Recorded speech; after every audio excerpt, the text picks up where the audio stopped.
Hey, what is up, everybody? This is your boy AJ Trip, and welcome to the game according to me.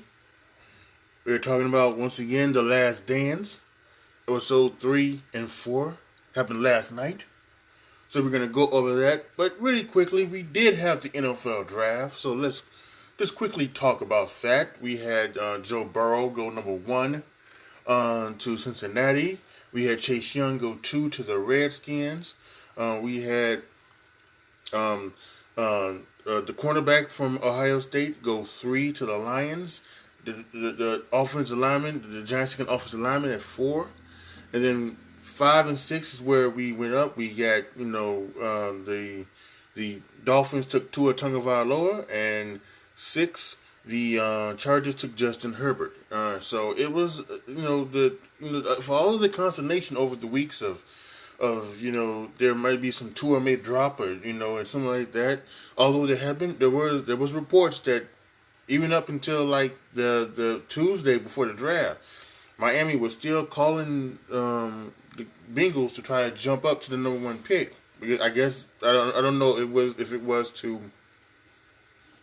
draft Tua or if it was to try to get Joe Burrow, but the Bengals just wasn't happening, and they even made a thing where apparently they decided to go ahead and like tell Joe a couple of days like the Wednesday, I think on Wednesday, tell him that we're gonna be taking him and everything like that. So it is what it is. So there was some great things in the draft going on. The Packers taking Jordan Love instead of getting Aaron Rodgers more picks that was something. That was something that was unexpected. And yeah, and there was a bunch of other good things that happened in the draft, and of course, with everything with the social distancing and of COVID-19 and everything like that, the draft was unlike any other this year. Virtual, we saw the the houses of many different people, Bill Belichick and John Harbaugh and many others in the front office of teams, and we saw the basement of Roger Goodell. So he was having some fun with it, I think. So yeah, it was excuse me. All in all, I thought it was a great way to that was great something. I thought it was some good things, and once again, the what is it? The mother of invention is necessity, right? And with what they've done, there's a possibility, and Dr. Goodell talked about this on the draft. There's a possibility that there are going to be, that this could be a sign of doing things in the future. I mean, yeah. So think about it, right? So think about it like this, right? They're going to go to Cleveland, Las Vegas, and Cleveland, Las Vegas, and Kansas City over the next 3 years for the draft, right? So what you could do is that Thursday night have it live, right? That Thursday night it could be live from in Cleveland, wherever the place in Cleveland is going to be, right? That Thursday. Then that Friday, rounds 2 and 3, you can have another place where you can have it be live at a place in Cleveland, and you do the picks there, because they do, and because of the way they do it now, they do invite people to come for that Friday day for rounds 2 and 3, and then they could come on the stage and say and get their kind of their moment in the sun. But what you could do Saturday you could actually do the draft like they did it this year, where you could have where you can have set up to have people who are going to go day 4, on day 3, have them set up with the equipment that they'll set up this time. You can have the coaches and the general managers can do it from home. On the last day, they don't have to be in the war room or at the stadium like it was the first 2 nights. They can be at home, and so can the commissioner and the deputy commissioner. And the chief executive officer, they were all at home, during the draft on Saturday. So so you can do things now like that. So this could turn up to where this could actually be something we see in the future, and I wouldn't mind that. I think as long as the first night is still the way that it is, it's in live in front of people, and the athletes can come out on the stage and get their time to shine. I think as long as you keep it like that, I have no problem with them doing the other rounds any other way. So. But yeah, it was fun. I just total blast, and once again, it brought a little bit of normalcy to an otherwise not normal thing. So, uh, I think it's gonna be interesting to see how that goes down in the future. Now, so, but with that being said, we are basically here to talk about The Last Dance, episodes 3 and 4, and again, I thought this was some good stuff. The throwback stuff, I do like the way they're doing it. Because I do think it's one of those things where you just can't just sit up and talk about, the 1997-98 Chicago Bulls. And the thing, because sometimes probably there's not a lot of stuff you can dive deep into, right? So you kind of need to go back, and I think that's what they're doing. They've been going back, trying to lead up to everything that is going to happen, to see why this is the last dance, to see why, this is, why this is one of the greatest dynasties of all time in sports, to see why this is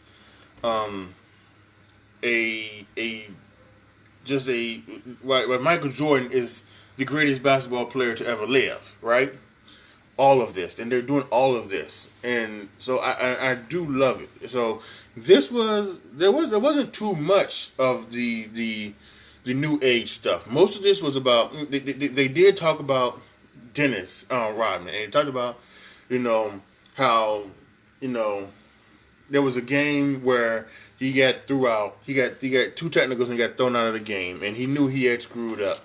And he went to Michael's hotel room and asked for a cigar, which was extra cigar, which was his way of apologizing to Michael. And Michael knew that. Michael knew, he wasn't gonna wasn't gonna say sorry. And this was his way of actually saying sorry. So, and from that game, he was, he was there. He was the Robin to Michael's Batman. That he was, and they got on the roll, and they got and from the time that they were struggling, because they were like 8-7 at one point, and they were struggling to the point to where they got on the roll, and they got to January, and here they was like, I think that got to January, and they were really, really good. They had jumped, they had jumped. First, they had gotten back into like first or second place around that time, and they were the cream of the crop, So we got to look deep into Dennis Rodman. We didn't go too deep into Dennis Rodman's past because there's already a 30 for 30 about Dennis Rodman's past, and if you haven't seen it, you should try to find it. See if it's on your cable stations or your service providers on demand, or see if you can like find it somewhere online or ESPN Plus or something like that, because it is a fascinating trip into the mind of Dennis Rodman and what made him tick and everything like that. So they didn't go too deep into that. His full backstory like they did Scotty. We got a little bit more when we talk about Scotty's backstory, and of course we got some on Michael's backstory. But we didn't get too much on Dennis because he's already got a 30 for 30 about that. But, we were talked about, Dennis and everything like that, and what made him tick and what made him go and how he became, this superstar basketball player, and then what happens when he changed to the Detroit Bad Boys. And that's where we came now. And then we were here with that Bad Boys, and we talked about how They were just Michael's. They were Michael and the Bulls' bane of existence. They really was because um, the Bulls were upcoming. They were upcoming and they were becoming good. And they talked about this, but another team that was really good was the Cleveland Cavaliers. The Cleveland Cavaliers were really good. Mark Price is one of the most underrated players in NBA history. He was a great player. Really was a great player, a great leader at the point guard position. He really was. And so you had them, and you had Ron Harper, who was there, young Ron Harper. When Ron Harper was young, he was a guy that was getting you 25 points, and he was giving you great rebounding and great assist numbers as well. And he was fantastic. I think at some point they traded him to the Clippers. I forget for who, but they traded him because they thought Craig Elo was a more sort of backcourt, because back then Craig Elo and Mark Price, they could shoot threes. They didn't shoot them with the thing that with the frequency that they shoot them now, but they could shoot free throw. They shoot 3-pointers. Excuse me. So yeah, it's the Bulls and the and the Cavaliers, and it's at that point it's the first round, and at that point it's 5-game series. It's a 5-game series during that time, and you talked about them, and the Bulls had won one, and then the Cleveland Cavaliers won one, and it was back and forth, and they came back to Game 5, and Sam Smith tells his story about 3 paper writers: Lacey J. Banks, somebody else, and him. And Lacey had predicted the Cavs in 3. The other one had predicted the Cavs in 4, and the other one predicted the Cavs in 5. And all 3 of them were sitting together. And Michael, early that day, before Game 5, came by and said, "We took care of you. We took care." Pointing at Lacey Jenks, "We took care of you." Pointing at the other one, and pointing at Sam Smith, "We gonna take care of you tonight." So it was everything. Everything. And it was a back and forth game, and it came down to the final shot. It was like 100-99, I think, the score, and it came down to the final shot. So the story is that Ron Harper went up to Michael even says this, but their mistake was putting Elo on me. Because he said, with all due respect, Elo couldn't guard me. They had a better shot with Ron Harper. And they go to Ron Harper, and Ron Harper says, I went to coach. He says, "Coach, let me guard Jordan." He goes, "No." He says, "No, we're gonna go with Elo." And Ron Harper was maybe the line of the night. He goes, "Yeah, whatever. Fuck this bullshit." And it's just and as you can see, it's the thing where Michael gets the ball. He tells him he goes a shot. It's a shot over Elo. Oh God, the Bulls win! They win! And the legend starts from there. And that was truly awesome. It really was. It was truly awesome thing to see that story. And again, that's where the start of the Bulls became. That's what it really became, because a lot of people believe that Cleveland Cavaliers team was a good team. They were a good team. They could have won the championship. They could have taken the Pistons to the brink. And who knows if they would have beat them or not, but that's what that was the thing, because you never would have known, because the Pistons were great back then. Then they were, they had gotten past their big one, which was the Boston Celtics. They had gotten past their one, and so it was all about can the Bulls do that one? Can the Bulls do that? And So and as I look here, because I was looking to see, and I wanted to make sure that's what it was. The 1998 one, the Pistons, they went to the finals, but they lost to the Lakers in 7 games. But that was also the year again Chicago beat Cleveland, like I said. But Chicago lost to Detroit in the in the they lost to Detroit in the finals, in the semifinal conference semifinals, 4-1. That was 88. 89, they lost to the Pistons in 6 games, 4-2. And then they lost to the Pistons in 90, 4-3. The game 7 was the migraine game. Now the migraine game is something that is infamous here in Chicago because Scottie Pippen, who at that point he had come into his own, he was an all-star.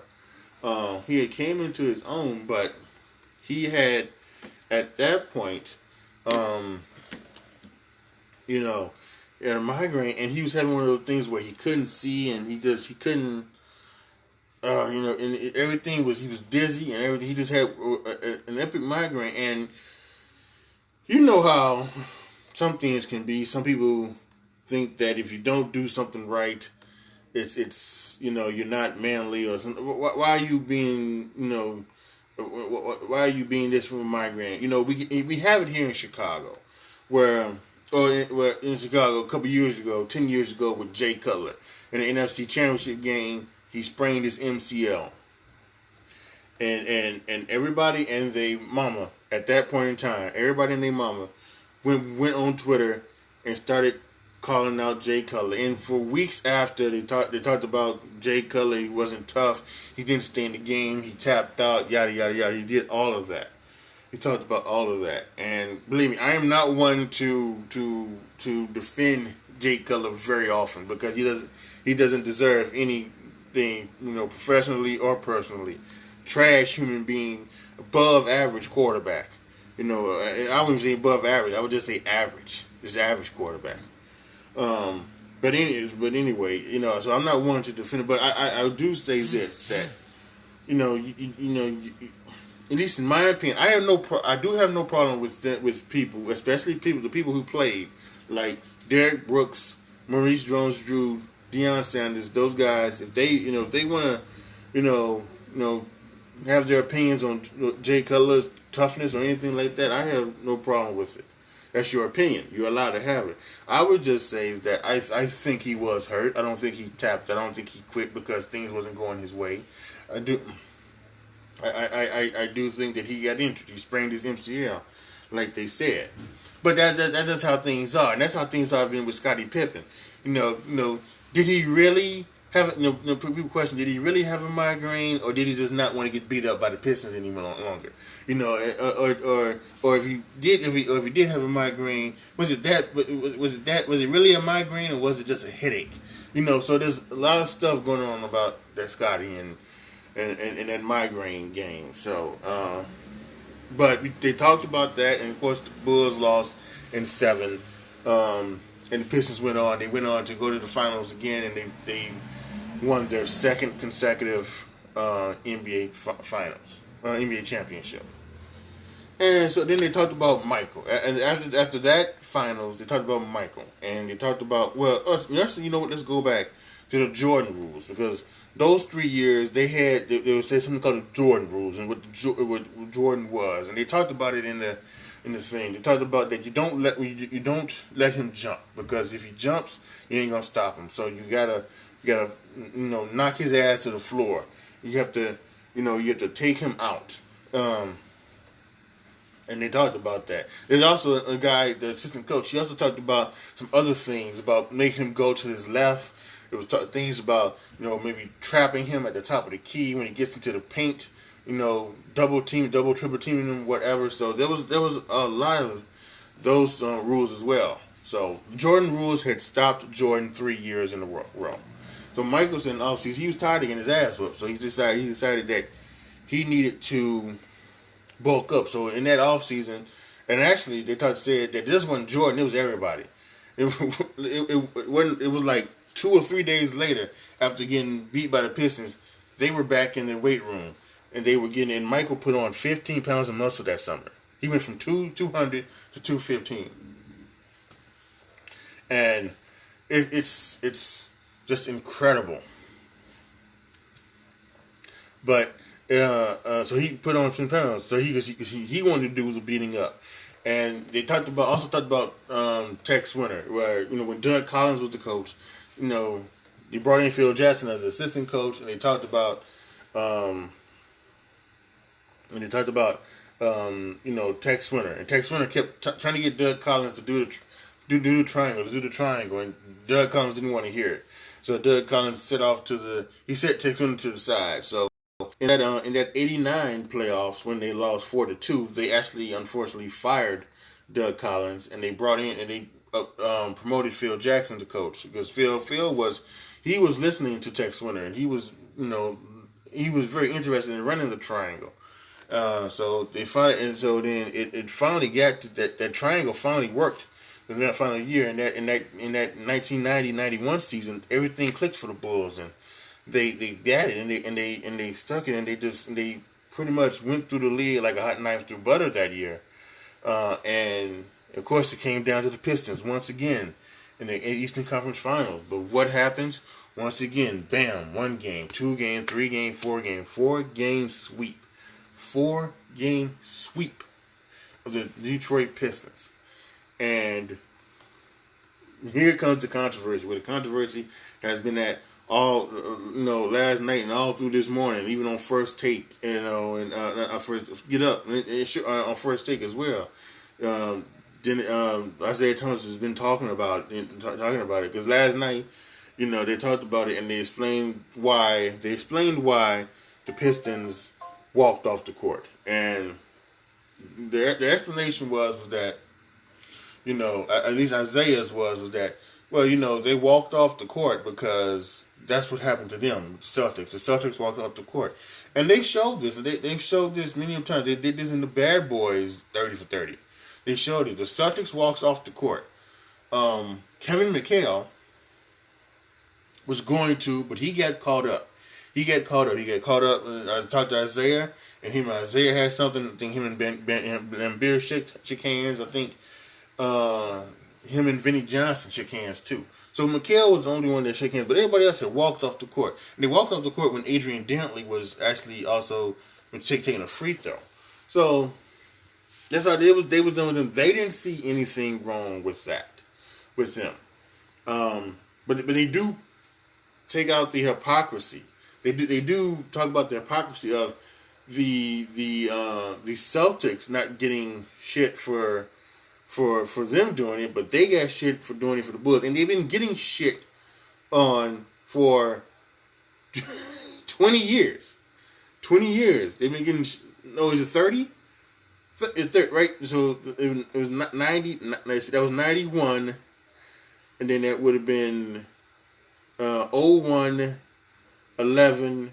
It would be 21. So yeah, it would be almost 20 years. It would almost be 30 years, right? 40. Yeah, it would almost be 30 years. I'm sorry, I'm not a math major. So it would be almost 30 years of them getting shit on by everybody for not shaking hands that evening. And John Sally told last night, on the Scott Van Pelt Sports Center, he said that he wanted to be put back in because because he knew that was going to look bad, and he was going to be one of the ones to shake the hands of everybody on the Bulls. So he knew that was going to look bad. So, so that's what Isaiah says. That's what they did. Cause he also says that knowing now what they knew then, of course they would have shook hands because they didn't want that to be. They wanted to be part of their legacy.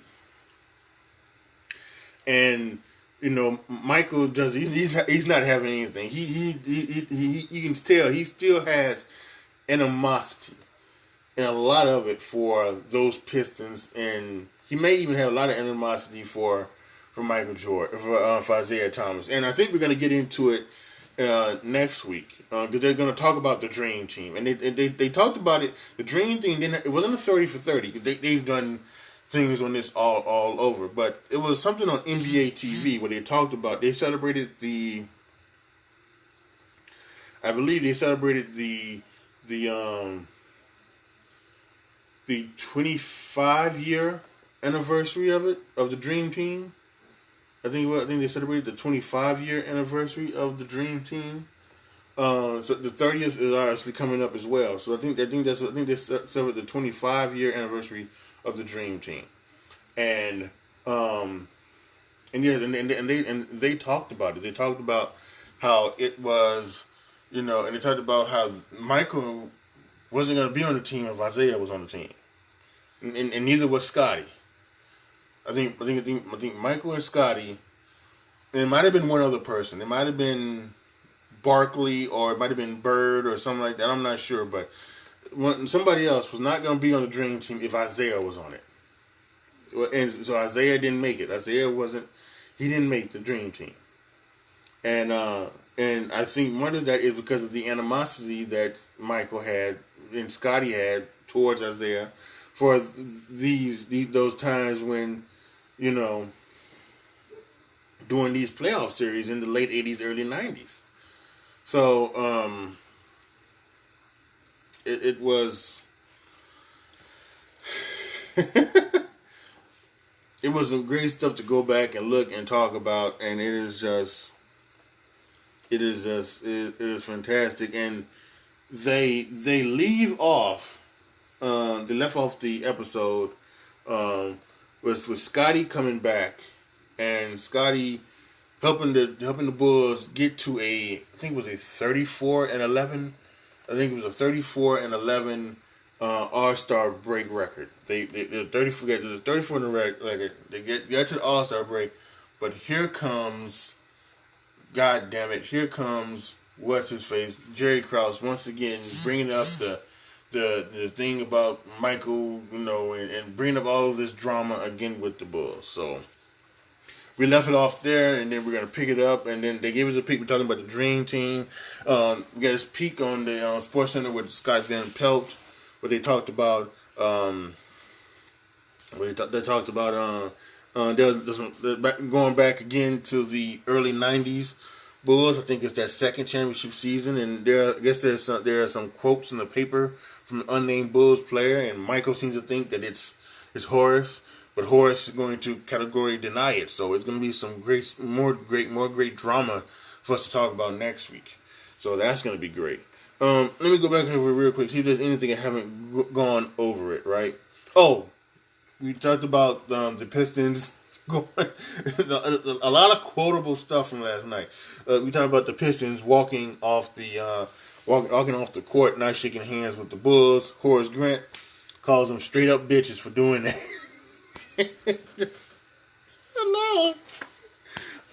I laughed when I talked about that. So, we talked. Okay, so I think I may have done this. So, okay, so going back to the 97-98 season, Rodman was like I said earlier. Rodman he had become Robin to Michael's Batman, and he was the engine while Scotty was out. He was the engine of the Bulls team. So when Scotty comes back, he says he needs a break. So Phil calls Michael in. He says, Robin needs a break. What do you need a break? And they talked about that. Listen, if you get him a break, he's not going to come out. He's not going to come back. He's just not. What are you doing here? And so they decided to let him have a break for 48 hours. And of course, it's not 48 hours. He goes to Vegas, and it's whatever. So Michael has to go to Vegas to get him. And at that point, he was dating Carmen Electra. And Carmen Electra does a little. She does a thing in this little story in this film. Which, first of all, two things. One, Carmen Electra is 48. She still looks like she's 28. That's one. And two, she gives a story about how she was laying in the bed with Robin in the Vegas hotel, and there's a knock on the door, and it's Michael coming to get Robin, and she hides behind the chair with a sheet over her head, and it's just so that Michael doesn't see her, and Michael was Dennis back and takes him back for practice. So it's just an amazing story. Um, and they did get into a little bit of Phil's story and Phil and Dennis's relationship. One of the reasons why I think when Dennis went in the Hall of Fame, he had Phil induct him. They really just got each other, and there was Phil was very much always into like the Native American stuff, and the Native American history and culture, and Dennis Rodman had something from the Native Americans around his neck, so they had talked about that. So it was always a very special bond between Phil and Dennis, and so they talked about that. They talked about Phil coaching in Puerto Rico, and they talked about a story about cutting off a chicken and putting the blood over on the seat of the visiting people or something like that. What? And they talked about him coaching in the CBA. He won a championship, and he's actually got a lot of rings. He won 2 championships with the Knicks in the '70s. He won a CBA championship, and of course, he's got the 11 NBA title rings as a coach. So 6 with the Bulls, 5 with the Lakers. So he has 14 rings.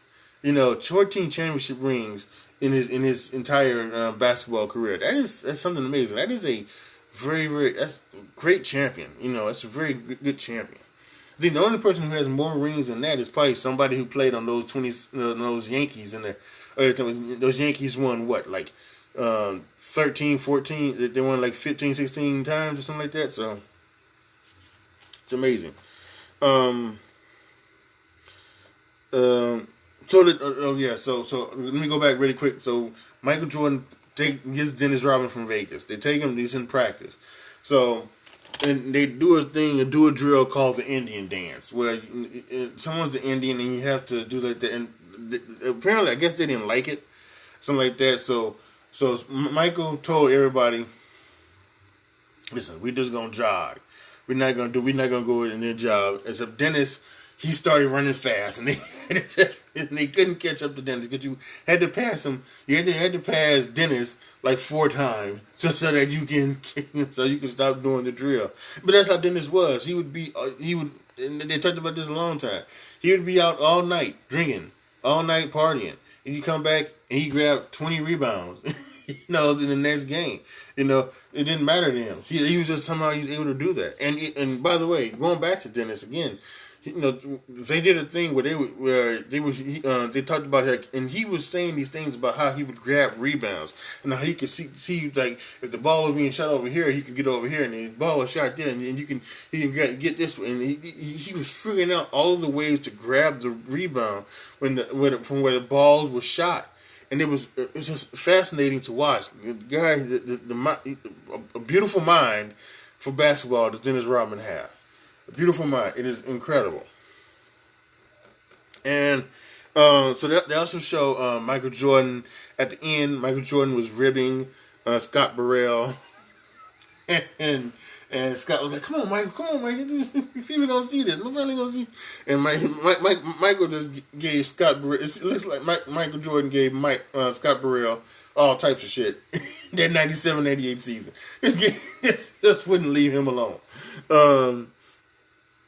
And then also the one last thing get through here is the Sniff Brothers. The Sniff Brothers was Michael Jordan's security team. And the reason they called it Sniff Brothers because they were jock sniffers. These were guys that were jock sniffers. They were Michael Jordan's jock sniffers. So that's why they were called the Sniff Brothers. So that was something funny to think about as well. So so again, these were good. To be honest, I don't think these were as good as the first 2. I don't think these were good at the first 2. There was a whole bunch of revelations in the first 2, the traveling cocaine circus and the things about Scotty and not wanting to do the surgery when he wanted to because he wasn't wanting to fuck up his summer, for Jerry Krause and the Bulls organization. So there was a lot more. There's a lot more things that come out of the first 2 than the second 2. But still, these were great things to look back on, and just great things to just reminisce. And yeah, I hope all you young folks out there are watching this and just enjoying the living hell out of it, because this has just been truly amazing, fantastic. I cannot wait now for 5 and 6. It's going to be incredible. Absolutely. So, all right. So that's it. We'll end it right here. For those you guys watching on YouTube, post your comments down below. Tell me what you guys think. Tell me what you guys thought about these